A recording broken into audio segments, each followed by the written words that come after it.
여호와께서 모세와 아론에게 말씀하여 이르시되 바로가 너희에게 이르기를 너희는 이적을 보이라 하거든 너는 아론에게 말하기를 너의 지팡이를 들어서 바로 앞에 던지라 하라. 그것이 뱀이 되리라. 모세와 아론이 바로에게 가서 여호와께서 명령하신 대로 행하여 아론이 바로와 그의 신하 앞에 지팡이를 던지니 뱀이 된지라. 바로도 현인들과 마술사들을 부르매 그 애굽 요술사들도 그들의 요술로 그와 같이 행하되 각 사람이 지팡이를 던짐에 뱀이 되었으나 아론의 지팡이가 그들의 지팡이를 삼키니라. 그러나 바로의 마음이 완악하여 그들의 말을 듣지 아니하니 여호와의 말씀과 같더라. 여호와께서 모세에게 이르시되 바로의 마음이 완강하여 백성 보내기를 거절하는도다. 아침에 너는 바로에게로 가라. 보라, 그가 물 있는 곳으로 나오리니 너는 나일 강가에 서서 그를 맞으며 그 뱀 되었던 지팡이를 손에 잡고 그에게 이르기를 히브리 사람의 하나님 여호와께서 나를 왕에게 보내어 이르시되 내 백성을 보내라. 그러면 그들이 광야에서 나를 섬길 것이니라 하였으나 이제까지 내가 듣지 아니하도다. 여호와가 이같이 이르노니 내가 이로 말미암아 나를 여호와인 줄 알리라. 볼지어다 내가 내 손의 지팡이로 나일 강을 치면 그것이 피로 변하고 나일 강의 고기가 죽고 그 물에서는 악취가 나리니 애굽 사람들이 그 강물 마시기를 싫어하리라 하라. 여호와께서 또 모세에게 이르시되 아론에게 명령하기를 내 지팡이를 잡고 내 팔을 애굽의 물들과 강들과 운하와 못과 모든 호수 위에 내밀라 하라. 그것들이 피가 되리니 애굽 온 땅과 나무 그릇과 돌 그릇 안에 모두 피가 있으리라. 모세와 아론이 여호와께서 명령하신 대로 행하여 바로와 그의 신하의 목전에서 지팡이를 들어 나일강을 치니 그 물이 다 피로 변하고 나일강의 고기가 죽고 그 물에서는 악취가 나니 애굽 사람들이 나일 강물을 마시지 못하며 애굽 온 땅에는 피가 있으나 애굽 요술사들도 자기들의 요술로 그와 같이 행함으로 바로의 마음이 완악하여 그들의 말을 듣지 아니하니 여호와의 말씀과 같더라. 바로가 돌이켜 궁으로 들어가고 그 일에 관심을 가지지도 아니하였고 애굽 사람들은 나일 강물을 마실 수 없으므로 나일 강가를 두루 파서 마실 물을 구하였더라. 여호와께서 나일 강을 치신 후 이레가 지나니라. 여호와께서 모세에게 이르시되 너는 바로에게 가서 그에게 이르기를 여호와의 말씀에 내 백성을 보내라. 그들이 나를 섬길 것이니라. 네가 만일 보내기를 거절하면 내가 개구리로 너의 온 땅을 치리라. 개구리가 나일 강가에서 무수히 생기고 올라와서 내 궁과 내 침실과 내 침상 위와 내 신하의 집과 내 백성과 내 화덕과 내 떡 반죽 그릇에 들어갈 것이며 개구리가 너와 내 백성과 내 모든 신하에게 기어오르리라 하셨다 하라. 여호와께서 모세에게 이르시되 아론에게 명령하기를 내 지팡이를 잡고 내 팔을 강들과 운하들과 못 위에 펴서 개구리들이 애굽 땅에 올라오게 하라 할지니라. 아론이 애굽 물들 위에 그의 손을 내밀매 개구리가 올라와서 애굽 땅에 덮이니 요술사들도 자기 요술대로 그와 같이 행하여 개구리가 애굽 땅에 올라오게 하였더라. 바로가 모세와 아론을 불러 이르되 여호와께 구하여 나와 내 백성에게서 개구리를 떠나게 하라. 내가 이 백성을 보내리니 그들이 여호와께 제사를 드릴 것이니라. 모세가 바로에게 이르되 내가 왕과 왕의 신하와 왕의 백성을 위하여 이 개구리를 왕과 왕궁에서 끊어 나일강에만 있도록 언제 간구하는 것이 좋을는지 내게 분부하소서. 그가 이르되 내일이니라. 모세가 이르되 왕의 말씀대로 하여 왕에게 우리 하나님 여호와와 같은 이가 없는 줄을 알게 하리니. 아멘. 이번 주에 토라 포션의 말씀은 바예라입니다. 그리고 내가 나타났다. 내가 너희에게 이렇게 나타날 것이다 라고 하는 그러한 나타나심에 대한 언약이 우리 가운데 주어집니다. 그래서 먼저는 우리에게 그 이름을 주시고요.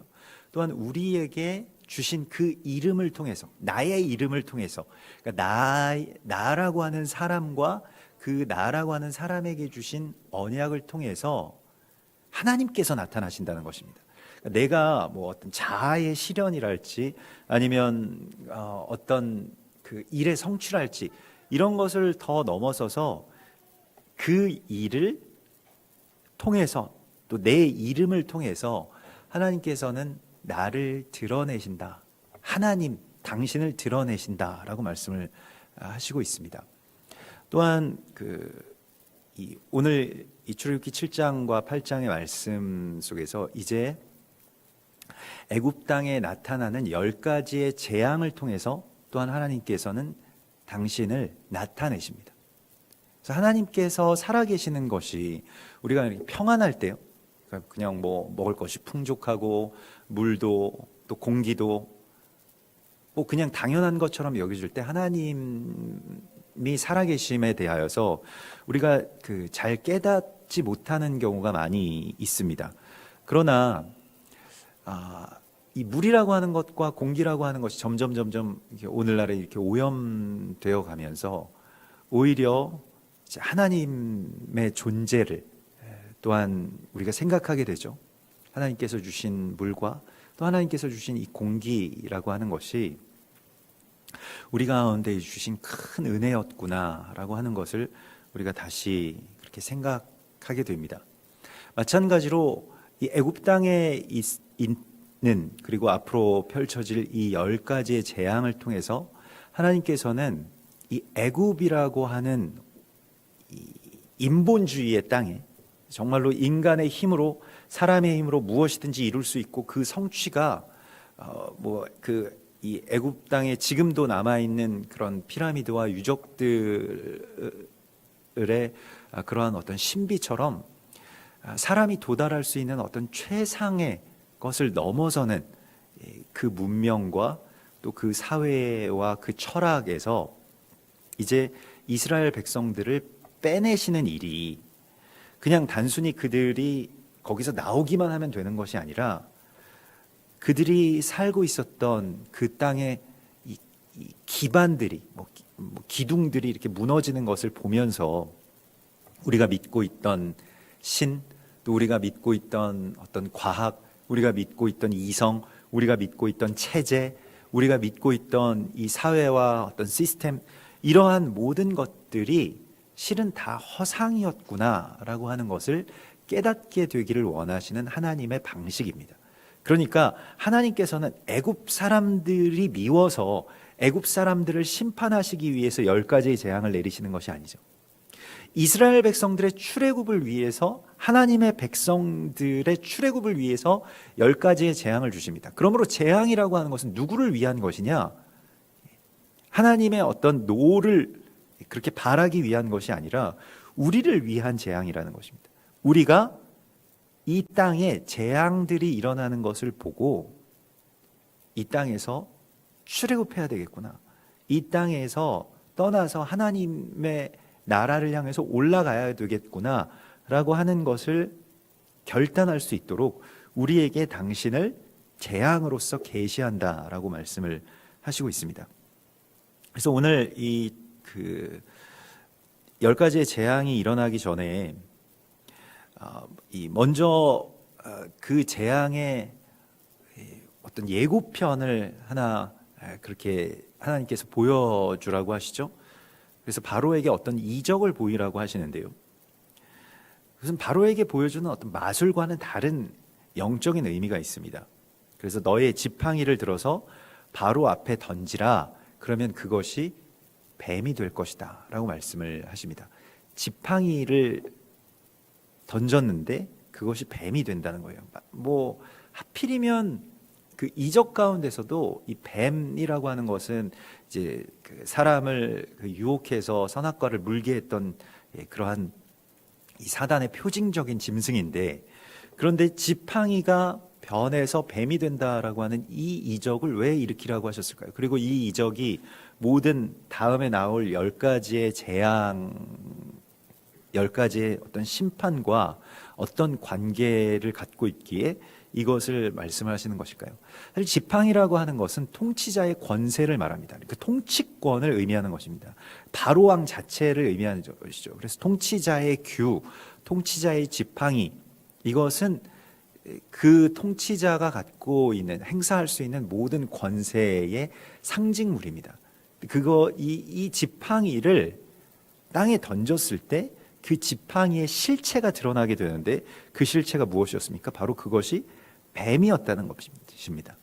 이게 단순히 땅을 기어다니는 뱀이 아니라 여기서 히브리 말로 탄님이라고 하는 것은 주로 바다에 사는 어떤 괴물을 뜻하는 것입니다. 나중에 뭐 리워 야단이라고 불리워지고 요한계시록에서는 뭐 옛 뱀이라고도 불리워지는 그 뱀을 말합니다.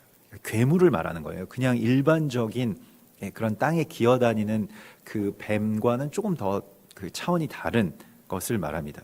그래서 이걸 주로 뭐 어떤 괴물, 용 이렇게 표현을 하는데, 바로의 통치라고 하는 것을 하나님께서 드러내시면서 바로의 통치권, 이 애굽의 통치의 권력을 통해서 애굽이 지금 존재하고 있잖아요. 그리고 세상의 어떤 문명의 이 원천이 됩니다. 애굽이라고 하는 것이요. 지금도 어떤 통치 시스템이랄지 아니면 사회의 구조랄지 또 그러한 모든 뭐 철학과 과학과 기술의 어떤 그 원류를 따라가 보면 애굽이 나올 수밖에 없습니다. 헬라의 문화도 마찬가지고 심지어는 뭐 히브리의 문화도 그러한 애굽의 영향에서 자유할 수는 없죠. 근데 그 애굽의 어떤 통치의 권세라고 하는 것의 실상을 하나님께서 보여주십니다. 이것은 뱀이다. 이것은 용이다. 이것은 용의 통치다 라고 말씀을 하시는 것이죠. 바로의 통치라고 하는 것은, 또 세상의 통치라고 하는 것은, 통치자들의 지팡이와 권력, 권세라고 하는 것은 본질적으로 사악함에 연결되어 있습니다. 권력의 어떤 배후, 또 그거 뭐 배후에 뭐 누가 있느냐 이런 음모론을 떠나서 영적으로 이 권세의 지팡이라고 하는 것의 본질은 대적이 쥐고 있습니다. 대적이 공중 권세를 쥐고 있다라고 성경이 말씀하고 있지 않습니까? 그래서 이 공중 권세 잡은 자의 실체를 하나님께서 보여주시는 것이 10가지의 재앙의 전체적인 이유라고 하는 것입니다. 요한계시록 12장에 보면 하늘에 또 큰 붉은 용이 있어서, 이것이 이제 지금 여기에 말하는 이 뱀과 연결되는 짐승인데요. 머리가 7이요 뿔이 10이라. 그래서 이 머리 10과 뭐 뿔 7, 머리가 7이고 뿔이 10인 이 용에 대하여서 뭐 여러 가지 해석들이 있죠. 이게 어떤 제국의 시스템을 뜻하는 것이다, 어떤 그러한 통치를 뜻하는 것이다, 그런 권세를 뜻하는 것이다, 다 일리가 있는 그런 해석들입니다.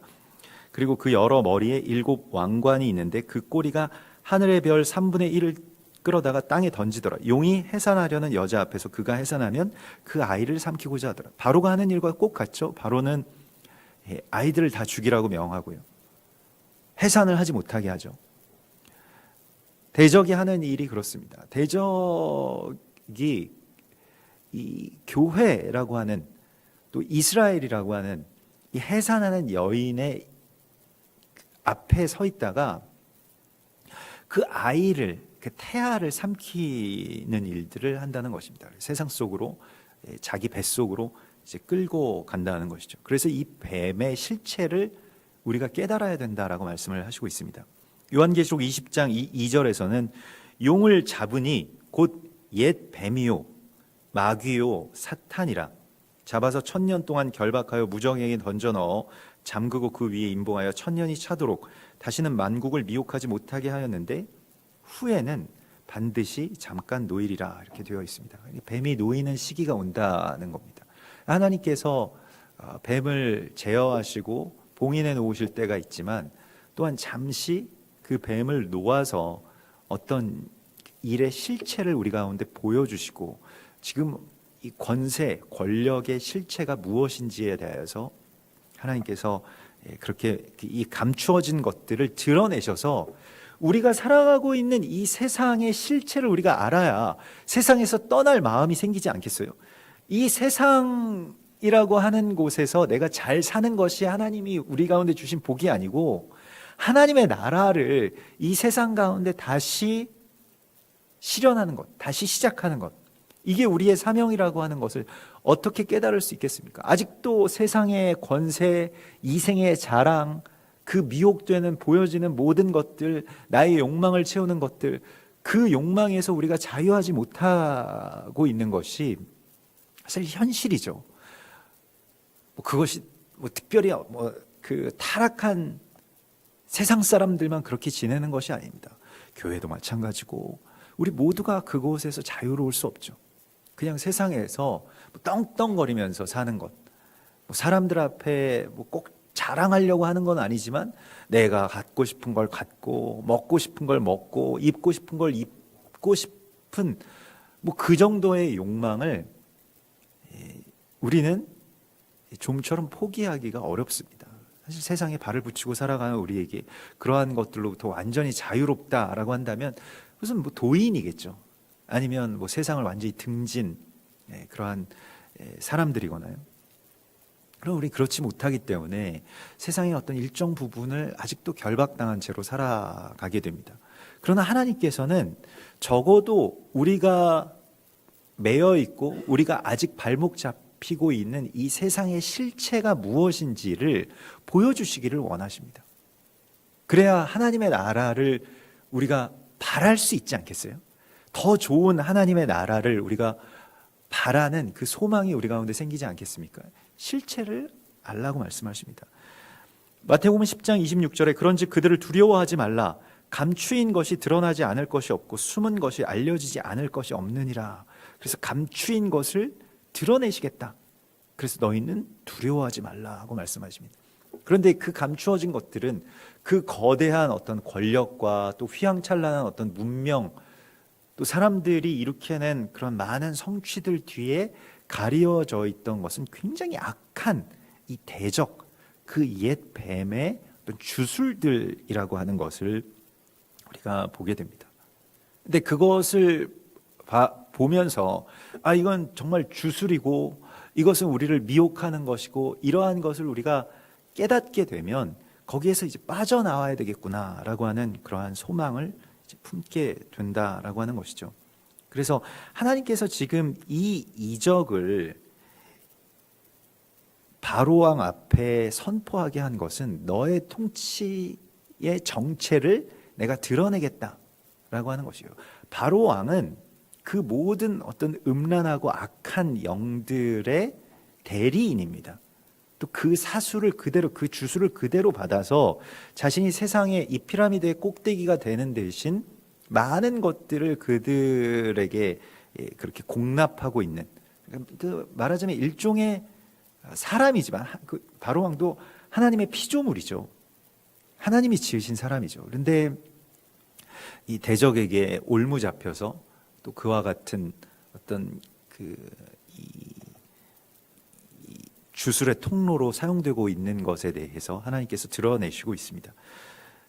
그래서 각 사람이 그 가운데서 아론이 이런 이적을 펼치니까요, 다른 애굽의 주술사들도 그런 이적을 펼칩니다. 이 이적을 따라하는 이적이 이 세 번에 걸쳐서 계속해서 나오게 되는데, 나중에 이 지팡이를 던져서 뱀이 되는 사건과 또 나일강이 피로 변하는 사건과 또 개구리의 그 심판까지 주술사들이 그대로 따라합니다. 그러니까 그대로 할 수 있었다는 거예요. 근데 주술사들이 하는 그 일은 허상이고 거짓이죠. 사실 이 이적 가운데서도 이제 흑마술과 같이 이제 그 악한 영이 작용해서 그러한 능력을 일으키는 것이 있습니다. 그런데 이 주술사들이 이것을 따라하는 것 때문에 바로왕이 마음을 돌이키지 못하게 되죠.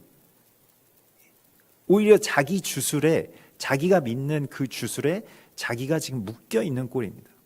자기가 믿는 주술 때문에 그 참된 하나님의 이 이적마저도 그냥 주술로서 여기게 되는, 내가 고용한 술사들도 할 수 있는 정도로 나를 속이겠다고, 내 마음을 바꾸겠다고 그렇게 하게 되는 어떤 이 냉랭한 마음을 가져오게 하죠. 그래서 우리가 이 세상 가운데에서 취해 있는, 우리가 세상에 마취되어 있는 어떤 주술이 무엇인가를 자세하게 생각해야 합니다. 거기에 대하여서 다시 우리가 돌이켜야 됩니다. 우리가 묶여있는 주술은 무엇일까요? 현대인들이 가장 많이 묶여있는 주술이라고 하는 것은 뭐 자신의 어떤 이성과 합리적인 생각 혹은 과학 뭐 이러한 것들일 것입니다. 굉장히 맹신하죠. 또 어떤 분들은 정치라고 하는 주술에 묶여있는 분들도 있을 것이고요. 그것이 이 세상에 가장 중요하고 또 그것이 세상을 풍요롭게 하고 하나님께서는 그것을 통해서 역사하신다라고까지 생각하는 그러한 주술들이 곳곳에 처처해서 우리를 미혹하고 있습니다. 본질적으로 그것 때문에 마음을 돌이킬 수가 없게 되는, 그게 우리에게 정말로 이 모든 재앙이 있어야 할 이유가 될 정도로 전체적인 우리의 문제라고 하는 것이죠. 우리는 어떤 주술에 사로잡혀 있을까요?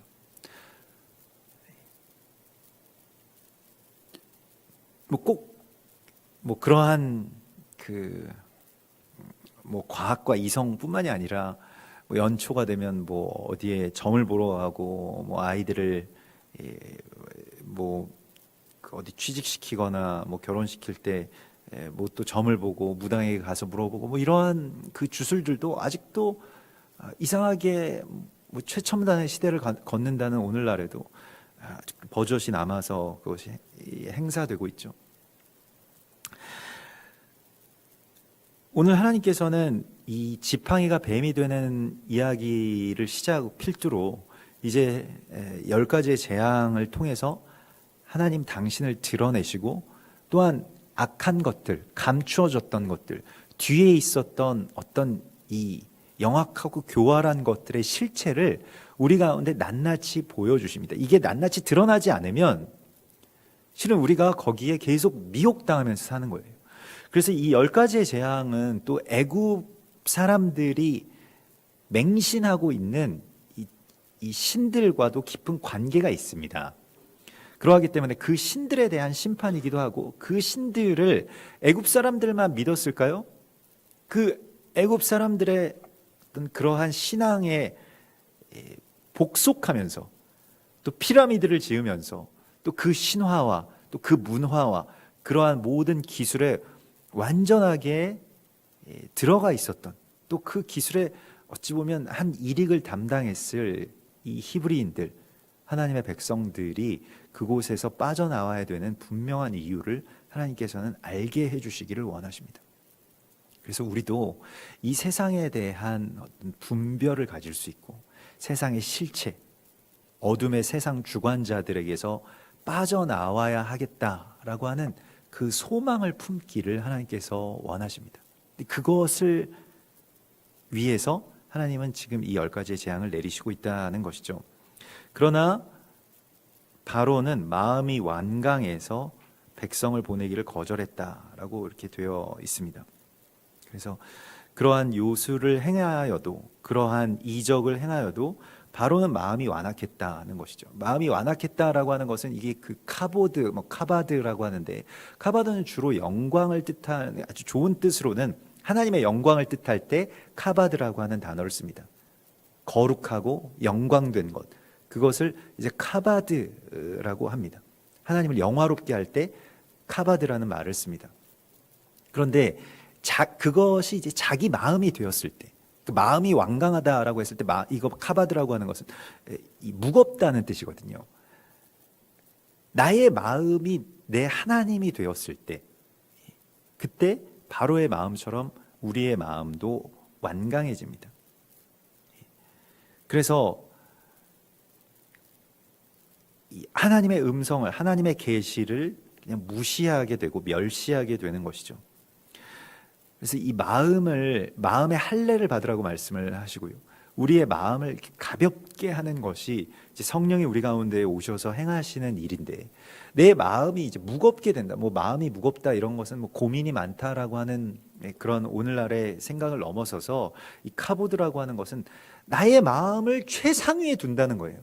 내 마음이 중요하지 하나님의 마음 따위는 별로 이렇게 생각하지 않는 그러한 우리들의 모습에서 돌이키라고 말씀을 하시고 있습니다. 잘 생각해야 됩니다.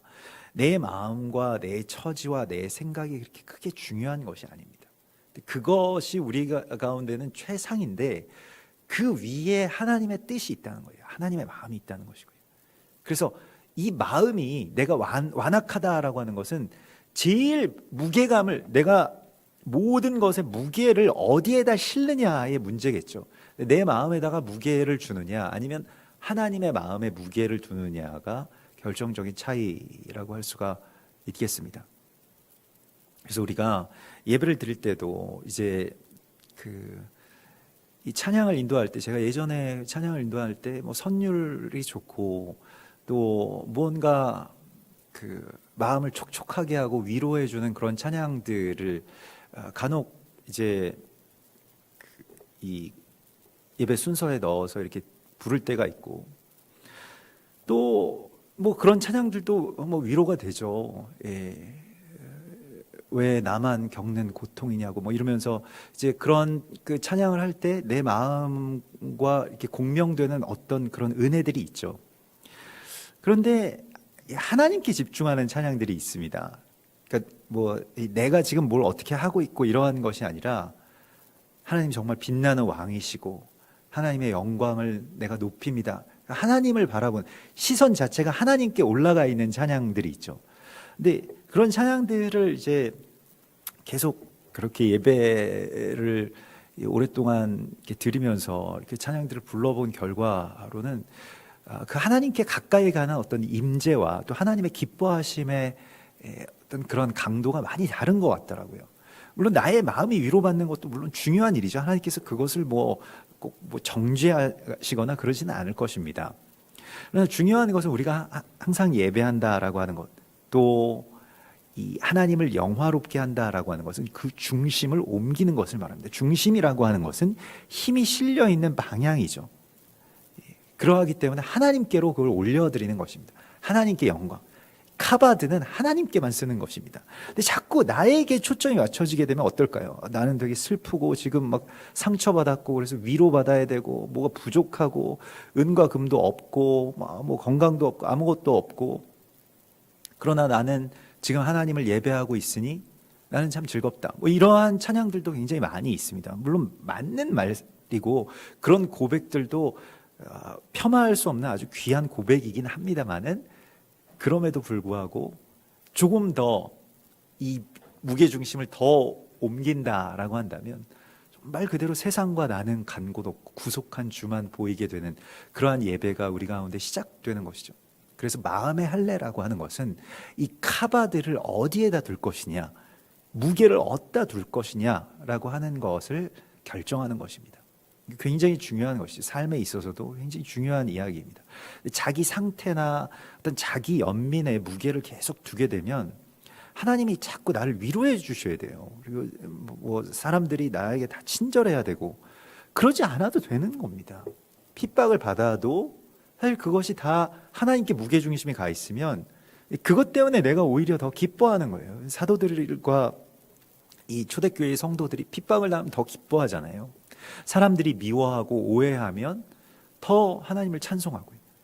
감옥에 갇혀서도 찬송하고 어디에서든 하나님 찬송하는데, 그때 내가 뭐 괴롭습니다, 나는 어렵습니다, 나는 뭐 헐벗었습니다, 이런 말을 하지 않는다는 것이죠. 왜냐하면 하나님께 영광이 올라가 있기 때문에. 이 자체가 마음의 할례라고 말씀을 하십니다. 그런데 바로의 마음은 완강해서, 여기서 완악하다라고 이렇게 표현되어 있는, 계속 이제 반복돼서 나오는데, 바로는 자기 마음에 무게를 두고 있어서라고 하는 뜻입니다. 여러분, 내 마음이 중요하죠. 내 마음 가는 대로 내 마음 상태가 굉장히 중요한데, 근데 그것이 옮겨지게 되는 것, 그것을 예배와 찬송, 경배라고 하나님 말씀을 하시고 있습니다. 이것이 우리가 드려야 될 영적인 제사이죠. 그리고 바로의 마음이 완강하여서 백성 보내기를 이제 거절하게 되는, 그것은 하나님께서 바로를 그냥 내버려 두셨을 때 일어난 일입니다. 하나님이 없는 사람들은 다 자기 마음이 제일 중요한 거죠. 자기 지금 기분이 좋아야 되고 자기 뭐가 충족이 돼야 되고 다 그렇지 않습니까? 사람 다 자기 마음을 위해서 살아갑니다. 마음의 만족과 위로와 치유를 위해서 살아가는데 하나님이 없는 삶이죠. 시편 81편 12절에 그러므로 내가 그의 마음을 완악한 대로 버려두어 그의 임의대로 그 마음대로 행동하게 했다는 거예요. 우리가 마음대로 행동하는 것이 행복이라고 이 세상은 이야기를 합니다. 그것이 바로왕이 자기 마음대로 뭐든지 할 수 있는 사람이잖아요. 세상에서 제일 행복한 사람인데 사실은 그것이 하나님이 그냥 버린 사람이라는 것이죠. 신명기 10장 16절에 그러므로 너희는 마음에 할례를 행하고 다시는 목을 곧게 하지 말라라고 말씀을 하십니다. 마음을 가볍게 한다라고 하는 것은 내 마음에 실려있는 무게를 점점 떼어내는 것을 말합니다. 안 그러면 가라앉게 되겠죠. 이 세상의 바다 가운데, 그리고 대적 그 바다의 용이 도사리고 있는 그곳으로 점점 침잠에 들어갈 것입니다. 그러나 마음이 가볍게 되는 것. 그래서 하나님을 보니까 내 처지가 별로 이렇게 크게 중요하지 않구나. 또 내가 실현당하는 것, 뭐 내가 멸시당하는 것, 그거 크게 문제되지 않는구나라고 하는 것을 이제 알게 되는 것이죠. 이것이 오히려 가장 높은 자존감의 장면입니다. 성경에서 자존감이 높은 사람, 구약에서 저는 다윗을 보고요. 신약에서는 수로보니게 여인을 생각하는데, 다윗은 블레셋의 이 왕과 신하들 앞에서 살기 위해서 막 침을 막 그 문지방에 막 흘리면서 미친 척을 하고 풀려나면서도 하나님을 찬양하죠. 얼마나 서러웠겠습니까? 자기 장인 사울에게 쫓김을 받으면서 전에 원수되었던 자들에게 가서 자기의 목숨을 의탁하고 또 그들에게도 버림을 받고 미친 사람 취급을 받으면서 빠져나와야 되는 그런 상황 가운데서도 하나님을 찬송합니다. 그래서 다윗 그 시편이 있죠. 수로보니게 여인도 마찬가지고요. 자녀의 떡을 개들에게 던짐이 마땅하지 않다라고 하는 예수님의 싸늘한 거절감을 어떻게 이겨낼 수 있었을까? 예수님은 그것을 믿음이라고 말씀을 하십니다. 심지어 예수님인데요. 우리가 정말 뭐 상처를 받는 것이 악한 사람들한테 상처를 받는 게 아니잖아요. 악한 사람들은 그냥 악하니까 그렇게 하는구나. 뭐 폭력배니까 그렇게 하는구나. 이렇게 생각을 할 수 있겠습니다만, 가장 거룩한, 또 가장 이 뜻을 잘 들어주실 것만 같았던 그 기대치가 가장 높았던 어떤 존재, 그에게 상처를 받지 않습니까? 주로 뭐 가장 측근으로는 우리 부모님이 있을 수 있고요. 세상 사람들 가운데서도 또 뭐 교회의 무슨 뭐 어떤 목회자나 아니면 뭐 심지어는 하나님에게서도 상처를 받는 일들이 많이 있죠. 그래서 이 주님께서 오늘 우리에게 말씀을 하시는 것은 그 주님의 마음 가운데 우리가 가닿기 위해서 마음의 할례를 받고 또 그 가운데로 돌이키는 그러한 삶을 살아가기 위한 이 10가지의 이 실체들을 우리 가운데 알려주시고 있습니다. 첫 번째가 이제 이 나일강이 피로 변하는 사건이었는데요. 나일강이 피로 변하는 사건이 첫 번째의 이적, 첫 번째의 심판, 첫 번째의 하나님께서 보여주신 어떤 표징이었다라고 하는 것은 굉장히 중요한 의미가 있습니다. 물론 그 애굽 사람들의 입장에서 살펴보자면 애굽 사람들에게 있어서 나일강은 그 문명의 어떤 근원이죠. 그래서 우리가 나일강 유역이라고 일컬어지는 그 세계에서 가장 긴 강이 나일강이라고 하는데요. 그냥 그 어떤 생명의 원천이죠. 그리고 이 문명의 원천이기도 하고요. 그런데 이것이 바뀝니다. 나일강의 물이라고 하는 것은 모든 문명과 세상의 어떤 근원된 어떤 생명의 젖줄인데 이것이 변합니다. 어떻게 변했습니까? 피로 변했다는 거예요. 우리가 이걸 이제 재앙이라고 하는 측면에서만 생각하면, 그래서 물을 마시지 못하게 돼서 물이 다 이게 피가 되고 막 악취가 되어가지고 사람들이 참 괴로웠겠구나, 이 정도로 생각하고 이제 그냥 그 재앙에 대하여서 참 뭐 좋지 않았겠다, 강이 피로 다 물들었으니까 얼마나 막 이상했을까, 이런 어떤 혐오스러운 생각만 하고 이렇게 넘어갈 수가 있겠습니다만은, 다시 한번 이제 이것을 어떤 언약적인 관점에서 그런 어떤 상징으로서 우리가 생각을 해보자면 조금 다른 그 의미를 우리가 이 안에서 찾게 됩니다. 무엇일까요? 여러분, 예수님께서 그 가장 먼저 행하신 이적이 무엇입니까? 이 땅 가운데 오셔서 물로 포도주를 만드신 사건이죠. 가나의 혼인잔치에서요. 이것이 나일강이 피로 변하는 이야기와 연결됩니다. 세상 사람들의 어떤 근원이라고 생각되는 이 물이라고 하는 것은 어떤 생명이고 또 나의 삶의 이유이고, 주로 뭐 돈을 뜻할 수도 있고요, 뭐 건강을 뜻할 수도 있고, 그게 뭐 어떤 세상의 어떤 생명의 근원이라고 믿어왔고, 실제로도 그러한 그 사실인 그 나일강이 피로 변화된다는 거예요. 물이 변화해서 포도주가 된다라고 하는 것은 그냥 잔치집에서 마시기 위한, 여흥을 위한 포도주를 만드시는 사건이 예수와의 첫 번째 이적이 된 이유는, 전에는 우리가 그 물로 살았다면, 그리고 물이 없이는 살지 못했다면, 이제는 우리에게 어떻게 말씀을 하십니까? 너희는 이 피를 받아 마시라, 이렇게 말씀을 하시죠. 이것은 죄사함을 얻게 하려고 많은 사람을 위하여 흘리는 바 나의 피, 곧 언약의 피니라. 피를 마시라고 말씀을 하시는 거예요.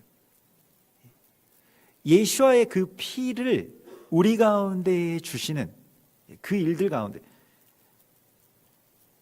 유대인들이 포도주는 마십니다만은 피는 안 마십니다. 그 피는 마시지 말라고 이 레위기와 뭐 신명기, 토라 전체에서 너희는 피를 마시지 말라, 피는 그 생명의 근원이 되기 때문에 너희는 피를 마시지 말라라고 계속해서 말씀하시죠. 그래서 피를 마시지 않는데,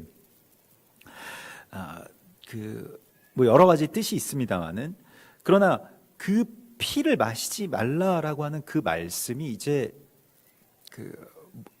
이 완성되는 지점은 예수와의 피를 마시는 데 있죠.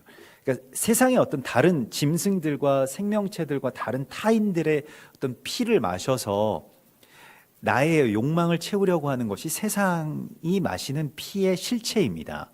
그러나 이제 그것은 하나님께서 금지하시고 있습니다만은, 그러나 그리스도 예수와의 피, 그것을 마시라고 우리 가운데 말씀을 하시죠. 그리고 그 온통 그 광대한 어떤 물을 다 포도주로 만드신 것처럼, 세상이 자기의 어떤 근원이라고 생각했던 것, 그게 돈이든 뭐 건강이든 아니면 뭐 어떤 무슨 업적이든 성취든 뭐 아무튼 그러한 모든 아주 가장 근원된 것을 바꾸고 계십니다. 그것을 바꾸라고 말씀을 하십니다. 예수와의 이 생애 가운데서 물이 피가 되는 이야기가 굉장히 많이 나오죠.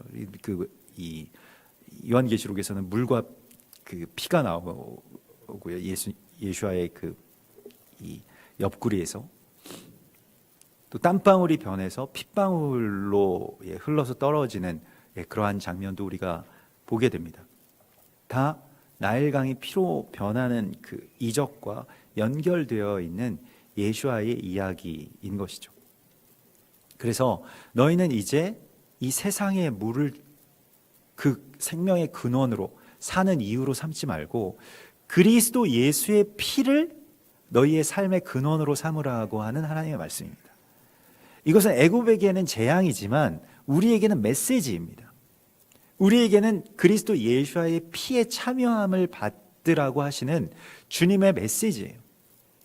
6월절에 그 밤이 있기 전에 예수와께서 제자들에게 말씀하신 것은 이 피를 마셔야 된다 너희가, 그렇게 말씀을 하시고 있습니다.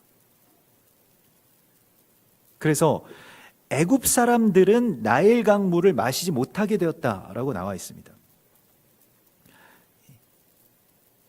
그냥 그 사람들이 보기에는 혐오스러운 이야기이니까요. 그리스도 예수와의 피를 마신다라고 하는 것은 이 피는 그 생명이기 때문에 그 생명이 이제 내 안에서 흐르게 되는 것이죠. 그 생명이 내 안에서 이제 막 흐르게 되고 역사하게 되는 것이 나의 생명으로 나타나게 되는 것인데, 그리스도 예수와의 삶을 우리가 살아가게 되는 것을 말하죠. 예수와의 피를 마시게 된다라고 하는 것은요, 그것은 세상이 가장 혐오하는 것입니다. 십자가의 도가 멸망하는 자들에게는 미련한 것이 되고요, 또 꺼리는 것이 되고요, 예수님처럼 살아야 된다라고 하는 것은 심지어 기독교인들인 우리에게도 굉장히 달갑지 않은 이야기입니다.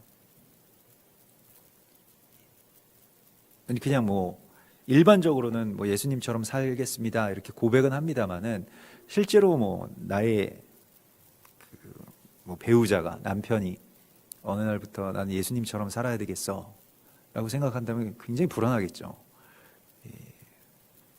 어떻게 살려고 하는 건가 라는 어떤 그런 생각이 들 수밖에 없을 겁니다. 예수님처럼 산다, 예수님처럼 죽는다, 쉬운 일은 아니죠. 세상이 보기에는 굉장히 악취나고 또 심지어는 받아들이기 어려운 그런 혐오스러운 일처럼 보이는 것이 예수와 그 십자가의 이야기입니다. 근데 우리는 그 피에 참여함을 받은 자들이고요, 그리고 그 피를 마시라고 주님께서 말씀을 하십니다. 너희가 이 잔을 마실 수가 있겠느냐? 이게 포도주가 아니라 피라면, 나의 피라면 이걸 너희가 마실 수 있겠느냐라고 하는 말씀을 다시 주시고 있는 것이죠. 애굽 사람들은 못 마십니다. 하나님의 나라의 백성들만 그 피를 마실 수가 있는 것이죠. 예수와의 피를요. 세상 사람들은 예수와의 피 못 마시는 거예요.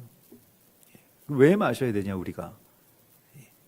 그냥 돈을 마셔야 되고, 그냥 나의 어떤 성취를 마셔야 되고, 그걸 위해서 내가 살아가는 것이지, 예수님처럼 살기 위해서 산다? 뭐 삶의 근원이 거기에 있다? 이렇게 생각하고 싶지 않은 것이죠. 이것이 세상에게는 재앙입니다. 그래서 신명기 12장 23절에서도 다만 크게 삼가서 그 피는 먹지 말라. 피는 그 생명인즉 네가 그 생명을 고기와 함께 먹지 못하리라. 너는 그것을 먹지 말고 물같이 땅에 쏟으라. 계속해서 피를 마시지 말라라고 하는 말씀의 이 마지막에 무슨 피를 마시기 위해서인지를, 우리가 피를 마시지 않았던 이유가 예수와의 피를 받기 위해서, 예수와의 피를 우리의 몸에 채우기 위해서임을 성경은 분명하게 말씀을 하시고 있습니다. 그러나 바로는 애굽의 술사들이 같은 이적을 베푸니까요. 그러니까 이게 바로에게는 참 그 비극적인 일이고, 오히려 바로를 기만하게 되는 그런 일이 되었죠. 자기가 고용한 사람들도 할 수 있는 일이라고 하는 것이죠. 23절에 바로가 돌이켜 궁으로 들어가고 그 일에 관심도 가지지 아니하였다라고 말하고 있습니다. 그냥 자기 궁궐로 들어가서요, 하나님이 지금 당신을 드러내고 계시는 그 실체를 보지 않기로 결단해 버리는 이 세상 사람들의 모습을 그대로 보여주고 있습니다. 그냥 외면하는 것이죠. 자기 궁궐로 들어가서, 자기의 성으로 들어가서 이제 이러한 모든 것들 가운데 나는 마음도 주지 않을 거고 관심도 기울이지 않을 거다 라고 자기 마음을 자기 나름대로 다 잡아버리죠. 그러나 이것이 바로에게 있어서 얼마나 비극인지 모르겠습니다. 바로라고 하는 한 인물을 통해서 우리의 마음의 완강함, 우리의 마음이 무너져야 될 그 성을 바라보라고 말씀을 하십니다. 바로는 정말 말 그대로 바로 나를 지칭하는 것이죠. 내가 그러한 모습이고, 내가 하나님 많은 어떤 계시들이 있고 하나님 계속 말씀들이 있는데, 그러한 것들을 일부러 이렇게 외면하는, 자기 성으로 들어가서 그것을 일부러 외면하는 그러한 바로의 완악한 마음을, 또 무거운 마음을, 자기 마음과 자기 뜻에 굉장히 초점이 많이 맞춰져 있는, 그래서 내 마음이 내키지 않으면 하나님의 뜻과 연결해서 좀처럼 움직이지 않는 어떤 그러한 그 완강한 마음들을 바로에게서 보게 되고, 그것은 우리의 거울과 같은 인물이라고 할 수가 있겠습니다. 물론 뭐 적그리스도의 예표가 되는 인물인 것도 분명합니다만은, 적그리스도가 뭐 외부에서 뭐 어딘가에서 뭐 굉장한 활동을 하고 있는 것도 문제이긴 문제이겠습니다만은, 제일 문제는 내 안에 그게 도사리고 있으면 가장 문제 아니겠습니까? 교회에 도사리고 있으면 가장 문제가 되지 않겠습니까? 그러한 것들을 바로에게서 보아야 되는 것이죠. 하나님께서 지금 바로의 이 완악한 마음을 통해서 우리의 무거운 마음을 보여주시고 있습니다. 그리고 이 두 번째 재앙까지 오늘 말씀을 주시는데, 개구리 재앙이 나오게 되죠. 개구리 재앙은 어떤 뜻을 갖고 있을까요? 이 개구리는 그 쨉바르데아라고 하는 그 히브리 말인데요. 이 쨉바르데아라고 하는 것이 이게 막 깡충깡충 뛰어다니면서 떠난다라는 뜻입니다. 그래서 굉장히 이게 뭔가 일찍 그냥 떠나버린다 이런 뜻을 갖고 있습니다. 이게 막 깡충깡충 뛰어다닌다. 이 개구리가 막 점프해서 어딘가로 이렇게 가버리는 그러한 장면에서 이 쨉바르디아라고 하는 말이 나왔다라고 하는데요. 사실 뭐 그 개구리는 그 헤켓이라고 해서 어떤 풍요를 관장하는 여신과 관련되는 그러한 그 짐승이었다고는 하는데요. 이 10가지의 재앙 가운데 나온 모든 그 일들은 이제 애굽의 10가지의 어떤 신들에 대한 심판이기도 하면서, 개구리라고 하는 그 말의 이 첫 번째 뜻이 어딘가를 향해서 그냥 일찍 떠나버린다, 그냥 자리를 옮겨버린다, 이러한 뜻이잖아요. 마태복음 13장에 보면 씨 뿌리는 자의 비유 가운데서 그 씨가 열매를 맺지 못하게 되는 이유가 꼭 이 개구리와 같이 그 생명이 자라날 어떤 시간을 확보하지 못하기 때문에 그렇습니다. 그래서 돌밭에 뭐 길가에 뿌려졌다라고 하는 것은 말씀을 듣고 깨닫지 못하고 뭐 이렇게 무슨 말씀이지 오늘 뭐 좀 잘 안 들어오네, 오늘 뭐 좀 잘 못하시네, 뭐 이러면서 이제 그렇게 깨닫지 못할 때 악한 자가 와서 바로 마음에 뿌려진 것을 빼앗나니, 이게 길가에 뿌려졌다는 것이고, 길가라고 하는 것은 사람들의 왕래가 굉장히 많기 때문에 분주하고 또 많은 뭐 다른 사람들의 소리를 들어야 되는 그러한 곳입니다. 돌밭에 뿌려졌다라고 하는 것은 말씀을 듣고 즉시 기쁨으로는 받았어요. 우리가 기쁨으로 받고 아멘하고 은혜도 받는데 그 속에 뿌리가 없어서 잠시 견디다가 그 말씀으로 말미암아서 환난이나 박해가 일어날 때 곧 넘어지는 자요, 이렇게 되어 있습니다. 이게 다 개구리의 속성들입니다. 환난이나 박해가 오면 또 옮기는 거죠. 그냥 계속 옮겨 다니는 것이죠. 예전에 뭐 도서관 자기 자리가 없어서 계속 옮겨 다니는 이 학생들을 메뚜기라고 이렇게 표현을 했는데, 지금 여기서는 이 개구리가 좀 그러한 속성을 이제 갖고 있습니다. 저도 메뚜기 신세로 굉장히 오랫동안 한 1년 동안 이 장신대 시험 볼 때 이렇게 버텨본 적이 있었는데요. 장신대 학생이 아니니까 도서관에 못 들어가는 게 맞잖아요. 근데 장신대 도서관에서 공부해야지 장신대를 들어갈 수 있을 것 같은 거예요, 느낌이. 그래가지고 거기서 맨날 기도하고 도서관을 아무튼 잘 이용했는데, 사실 불법이죠, 뭐 거기 가서.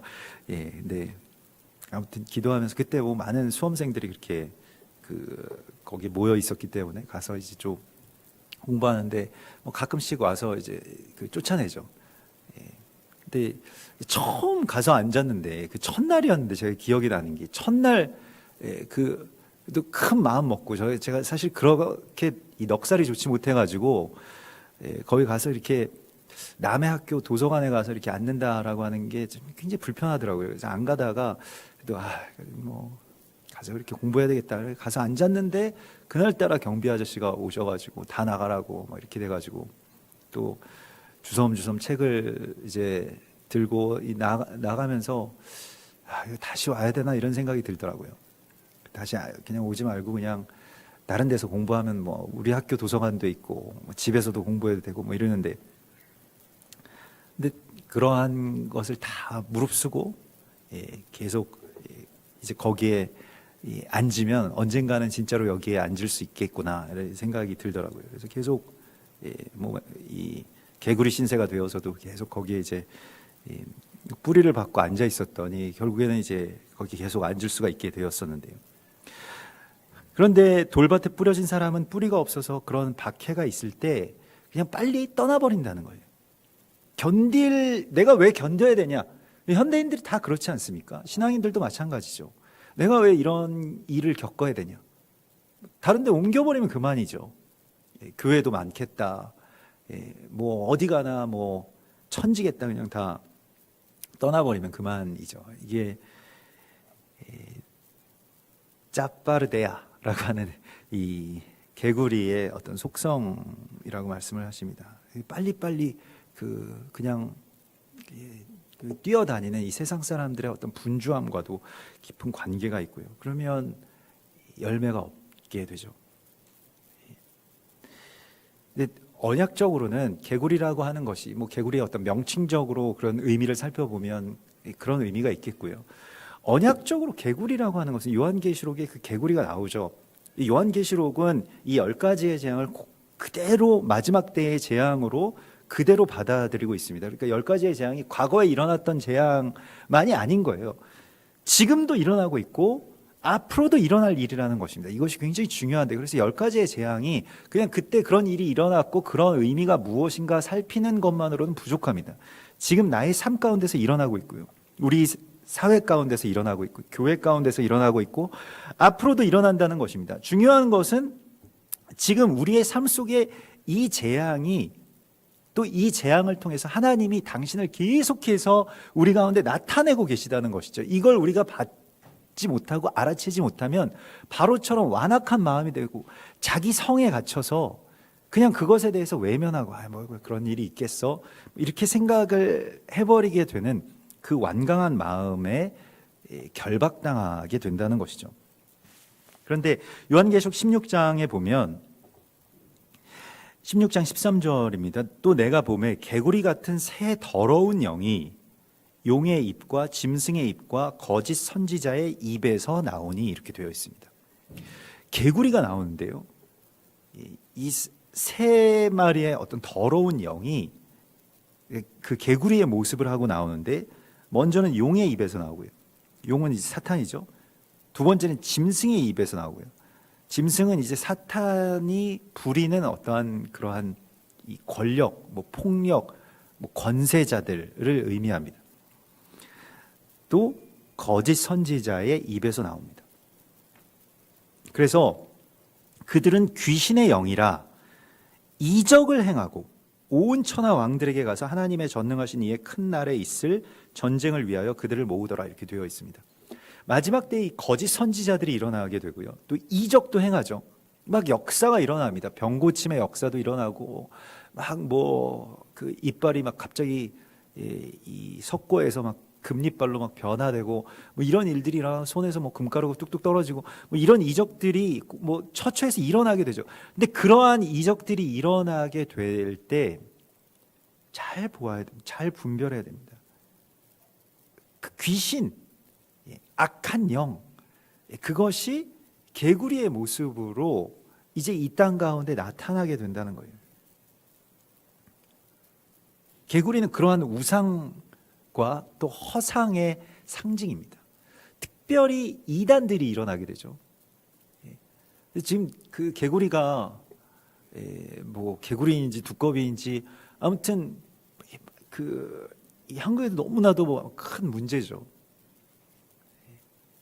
자기들의 군대를 모으고요. 마지막 때 신천지 같은 경우에는 마지막 그 환란 날에 뭐 14만 4천을 모으겠다라고 지금 열을 올리고 있지 않습니까? 어떻게 될는지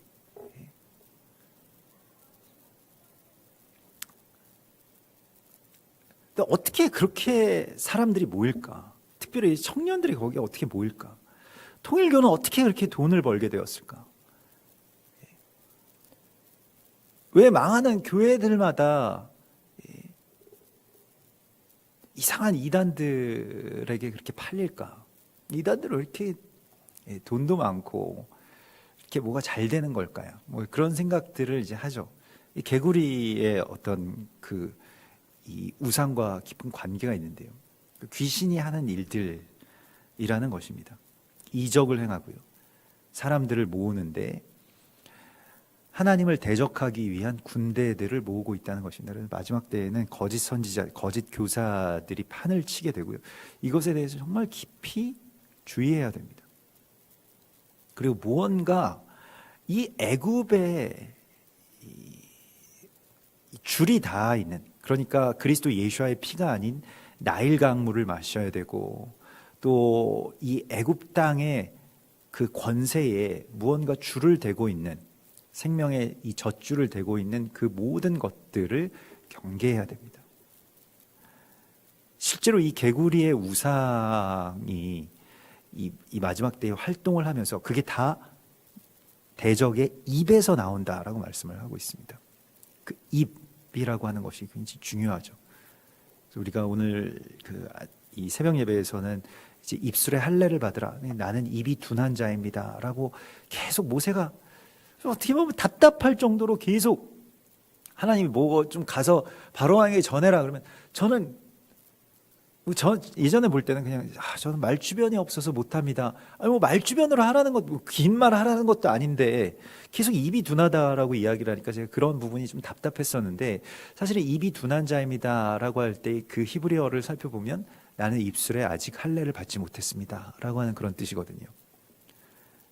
오히려 다른 말로는 저는 말이 너무 많아서 뭐 이런 표현일 수도 있습니다. 입술에 아직 할례를 받지 못해서 라고 하는 것이, 입술의 할례라고 하는 것이 이제 나의 말이 아닌, 나의 로고스가 아닌 하나님의 말을 하게 되는 것인데요. 그게 입술의 할례라고 할 수가 있겠습니다. 근데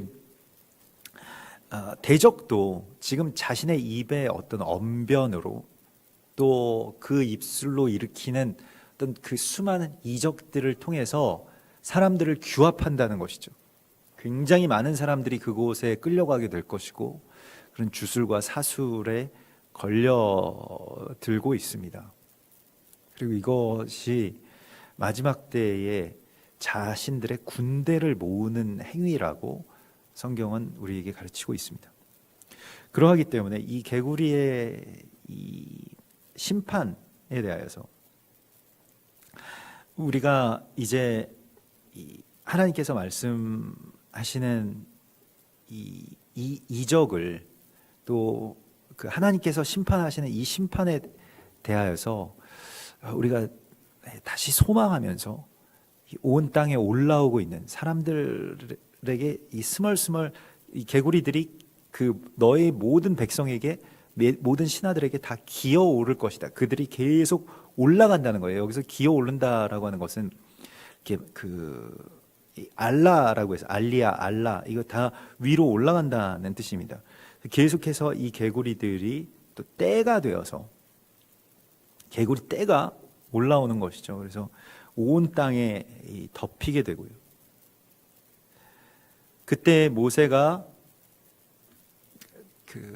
바로 왕에게 부름을 받죠. 바로가 모세와 아론을 불러서 네가 여호와께 구하여 나와 내 백성에게서 개구리를 떠나게 하라.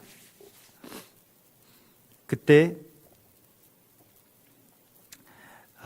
모세가 이제 개구리를 왕과 왕궁에서 끊어 나일강에만 있도록 언제 간구하는 것이 좋을는지 내게 분부하소서, 이렇게 고백을 하죠. 이렇게 이야기를 하죠.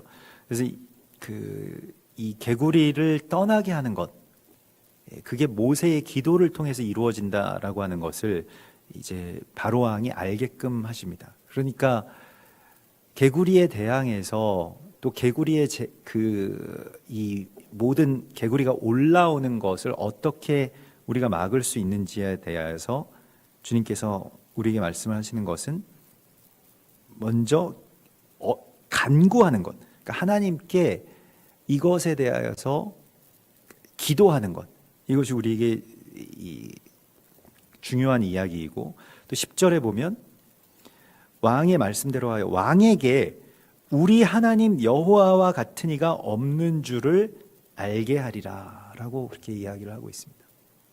그러니까 개구리를 제어하는 것은 우리 하나님 여호와와 같은 분은 없으십니다라고 하는, 당신과 같은 분은 없으십니다라고 하는 그 고백은 경배이죠. 하나님 경배하는 것이고. 그래서 이 마지막 때에 이 귀신의 영은 뭐 어떤 특별한 것으로 물리치는 것이 아니라 기도와 찬송으로 물리치는 것입니다. 대적의 아무리 큰 권세라고 하더라도 하나님의 사람들이 기도하면 그것이 멈춰지게 됩니다. 제어되고요. 또 여호와 외에는 다른 어떤 것도 우리에게 없습니다라고 하는 이 고백과 또 이 선포가 결국 복음이 됩니다. 그러니까 우리가 계속 예배하는 것이죠. 그래서 이 예배를 통해서 하나님께서는 또 이 기도와 간구를 통해서 이 개구리의 재앙을 없애주시겠다라고 말씀을 하십니다. 우리를 위해서 일으키시는 재앙이고요. 또 우리가 이 개구리의 재앙을 바라보면서 나 자신의 어떤 삶에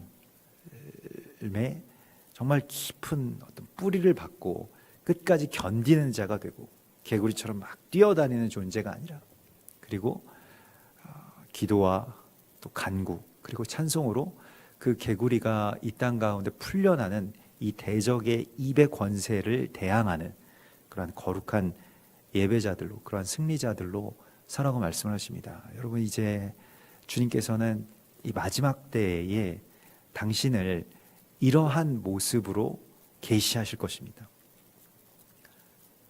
하나님, 복을 주시는 하나님으로만 당신을 드러내시는 것이 아니라 세상을 심판하시고 세상의 실체를 드러내시는 그러한 역사를 행하시고 계십니다. 그때에 우리가 하나님이 당신을 나타내시는 그 참뜻을 온전하게 분별할 수 있는 그러한 가벼운 마음과 또 신실한 그러한 주님의 종으로서 주님께 간구하고 기도하고 또 예배할 때 하나님께서는 이 모든 환난 속에서 우리를 빼내주시고 또 거룩한 주님의 백성으로 변화시키시고 예비시키시겠다고 약속하십니다. 우리 같이 기도하겠습니다.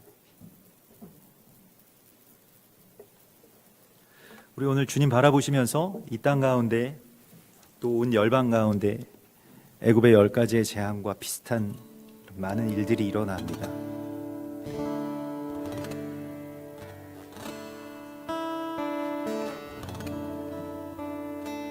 물이 오염되고 있고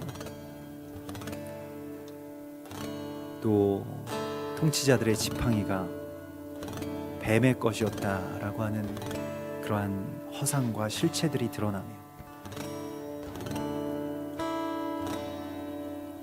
또 각종 이단과 거짓 교사들이 승승장구하는 이 마지막 때에 정말로 우리에게 승리를 주시고 또 우리로 하나님을 이 땅 가운데 드러나게 할 그러한 거룩한 주님의 백성들로 주께서 세워주시기를 우리 간구하면서 마지막 때의 승리를 우리가 선포하면서 이 시간 주신 말씀 붙들고 같이 기도하겠습니다. 할렐루야. 주여, 주여,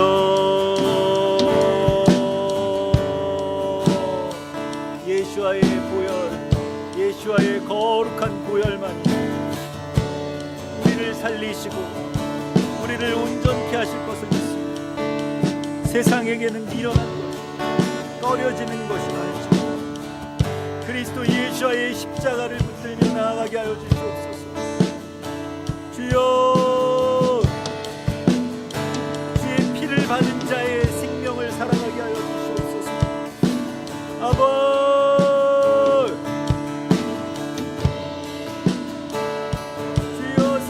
군왕들이 나서며 헛된 것을 강제하려고 하는 이 세상의 모든 풍조 속에서 아버지 하나님의 나라와 그 뜻을 위하여서 살아가는 복된 하나님 나라의 백성을 옮겨주시옵소서. 아바,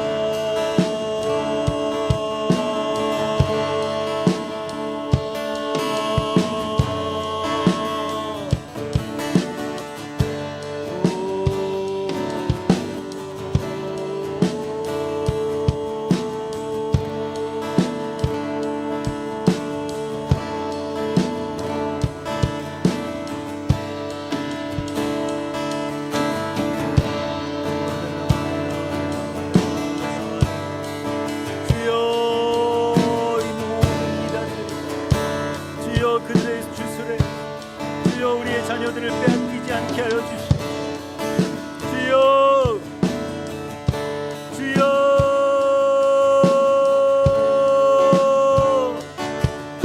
입술의 할례를 허락하여 주시고 거짓된 입술에서 멀리 떠나게 하여 주시고 주여 모든 논쟁과 험담이 그쳐지게 하여 주시고 무지한 말로 이치를 가리지 않게 하소서 주여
또한 우리 이 시간에 같이 기도할 때에 먼저는 우리의 가정을 위해서, 특별히 우리 일가 친척들을 위해서 이 시간도 좀 더 깊이 기도하기를 원합니다.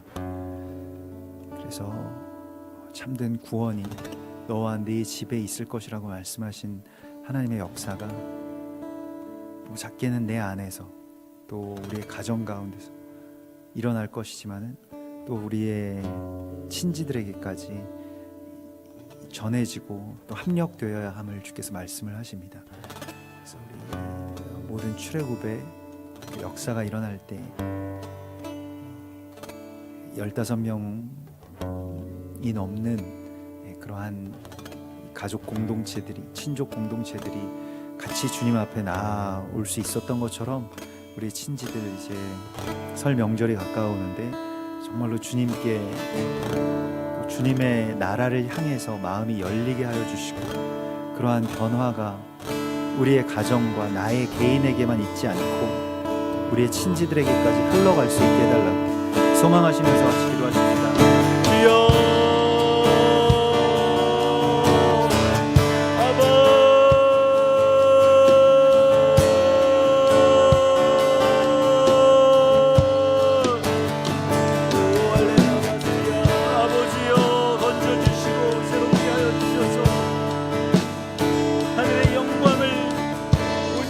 선포할 주의 자녀 주여 우리의 친척 주여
하여 주시옵소서. 주여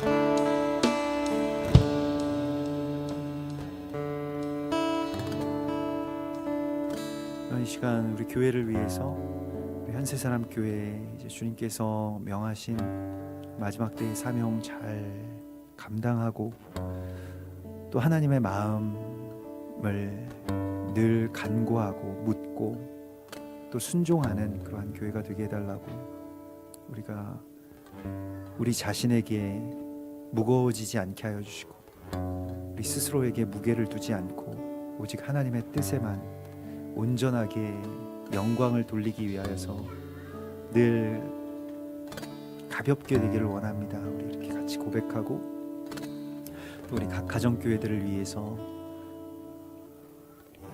정말로 주님께서 세워주신 귀한 교회로 온전하게 서 나아갈 수 있도록 인도해 달라고 우리 소망하면서 같이 기도하고요. 또 7 그 사역의 지체들을 위하여서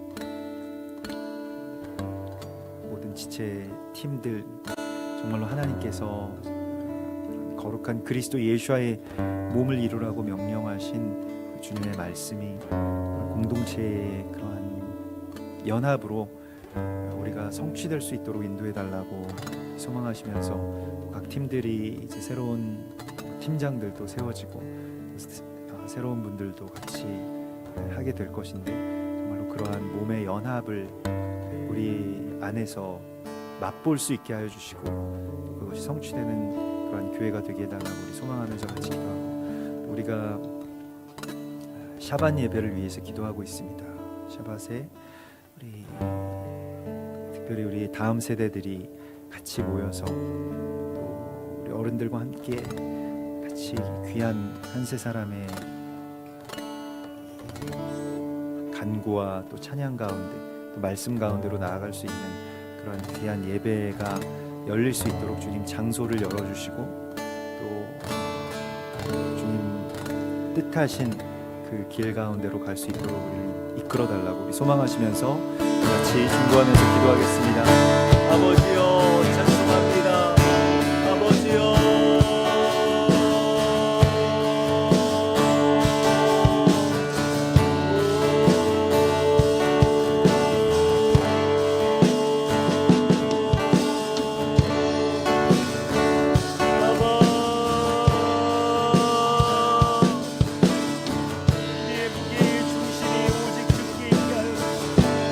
그것을 위하여서 우리가 더 가볍게 되기를 원합니다.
시간에는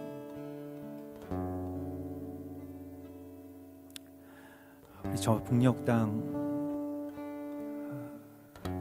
참으로 묶여 있는 저 땅의 모든 압제를 주님께서 풀어주시고 또 70년 동안 이 태양신의 대리인들에게 이렇게 노예 생활을 하고 있는 우리의 형제 자매들을 풀어주시고 주신 그 땅에 다시 예배가 회복되게 하시고 그 땅의 모든 대적의 신상들이 무너지게 하여 주시옵소서.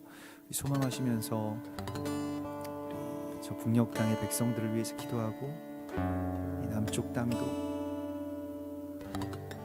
다시 회복되어서 정말로 오직 주의 나라와 주님의 희년이 이 땅 가운데 이렇게 선포될 수 있게 해달라고 소망하며 기도하고 모든 저주와 분노 가운데서 우리를 건져주시고 즉 주님을 향한 소망과 또 참으로 주님의 마음을 우리 민족 가운데 더 부어주시옵소서. 우리 의인의 기도가 간구하는 역사가 크다고 말씀하셨습니다. 이 시간에 같이 기도하겠습니다. 주여 예수와의 보혈로 이 땅을 덮으소서. 주여 피 흘리는 저 북녘 땅의 백성들 주여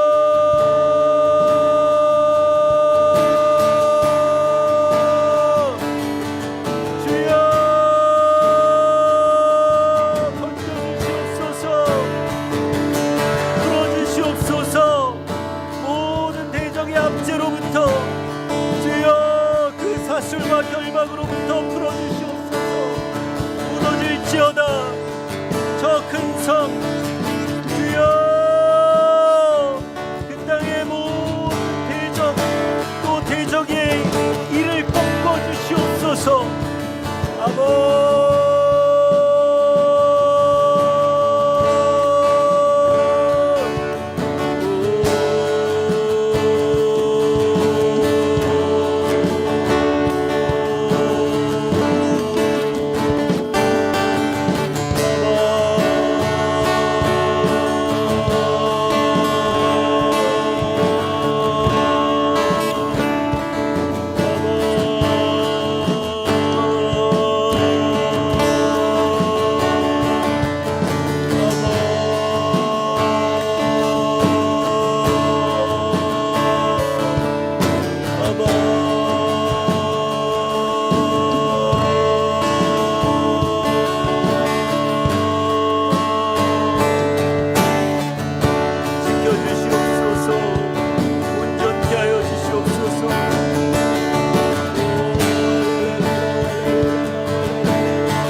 또한 이 시간에 열방을 위해서 기도할 것인데요.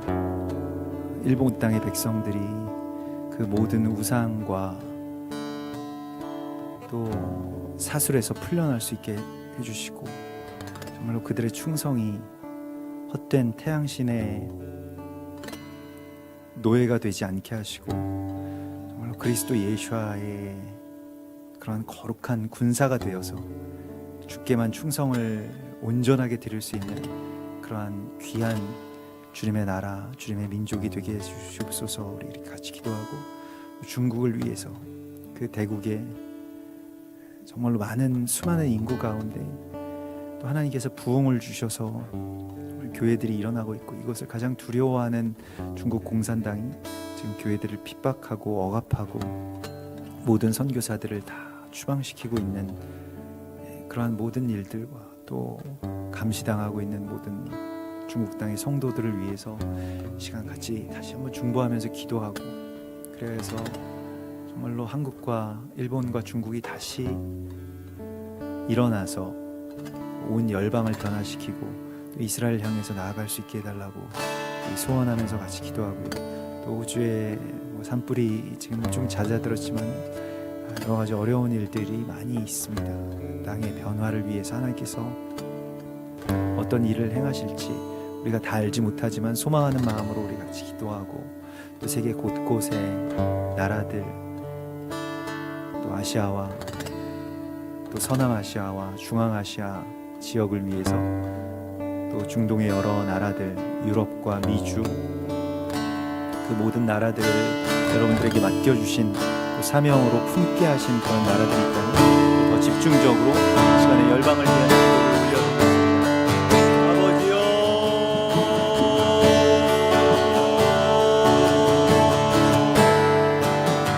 주여, 저 일본 땅의 백성들을 풀어주시옵소서. 그들의 충성이 헛된 태양신과 돈을 향하지 않게 하여 주시고 오직 그리스도 예수를 왕으로 모시는 참으로 충성된 주님의 군사들로 일어서게 하여 주시옵소서. 아버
이 시간에 이스라엘을 위해서 같이 기도하겠습니다. 우리 이스라엘의 이제 그 땅에 군대들이 감싸고 있고 또 세상의 군왕들이 나서며 이제 그 땅 주변으로 속속히 모여들고 있는 이 마지막 때에 정말로 그 주님의 백성들을 지켜주시고 또 그 땅의 백성들이 그리스도 예수를 아는 지혜 가운데로 주님 속히 나아올 수 있도록 주님 그들을 건져주시고 인도하여 주시고 당신을 주님의 시간 가운데 드러내시겠다고 약속하셨사오니 주여 이제 당신의 이름을 드러내 주시고 또 그 땅 가운데 주님의 이적과 기사들이 일어나게 하여 주시며 또 부흥의 역사가 일어나게 하여 주시옵소서. 같이 기도하고 또 온 열방과의 연합, 또 특별히 한국교회와의 연합이 온전하게 잘 이루어질 수 있도록 주님 모든 중간에 막힌 담들을 다 허물어 주시옵소서. 새롭게 하여 주시옵소서. 그러한 한 세 사람을 소망하시면서 이스라엘을 위해서 또 원유면을 위해서 같이 기도하십시다. 아버지여,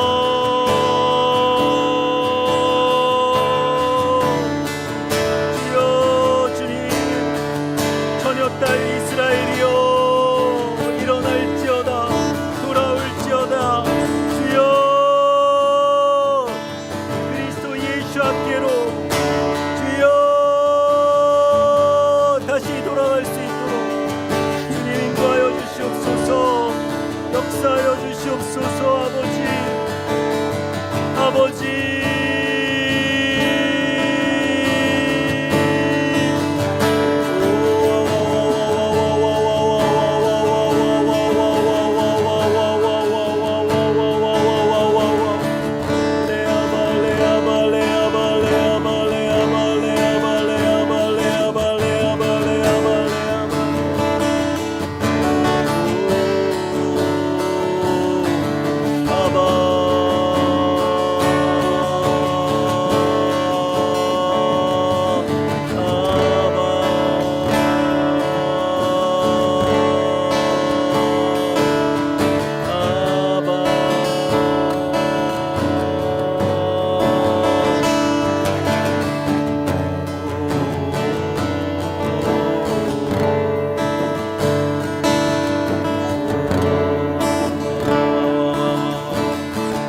건져주시옵소서. 새롭게 하여 주시옵소서. 아바, 참된 원유면의 연합이 일어날 수 있도록 주여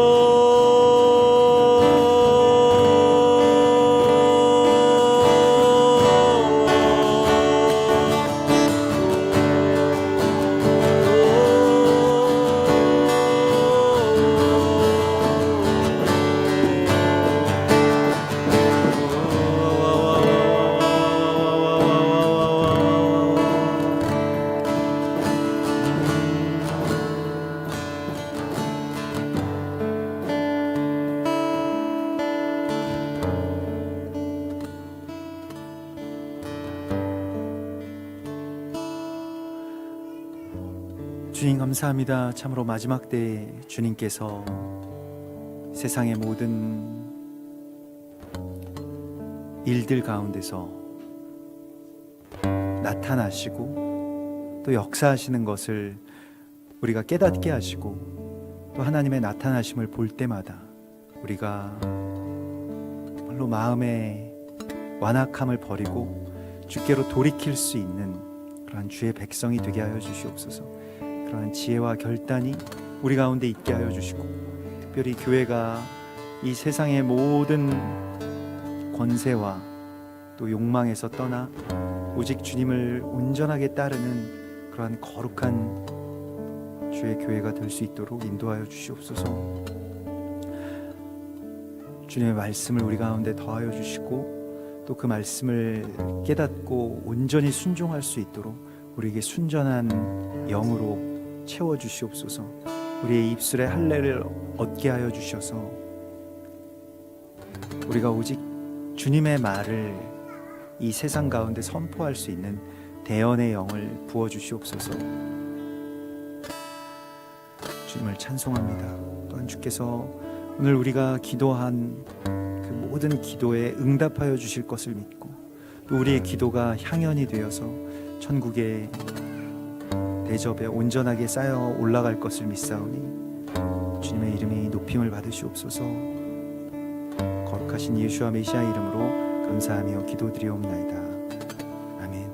하늘에 계신 우리 아버지시여, 이름이 거룩히 여김을 받으시오며 나라의 임하옵시며 뜻이 하늘에서 이룬 것 같이 땅에서도 이루어지이다.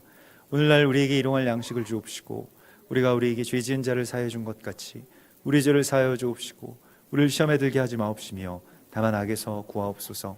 대개 나라와 권세와 영광이 아버지께 영원히 있사옵나이다. 아멘.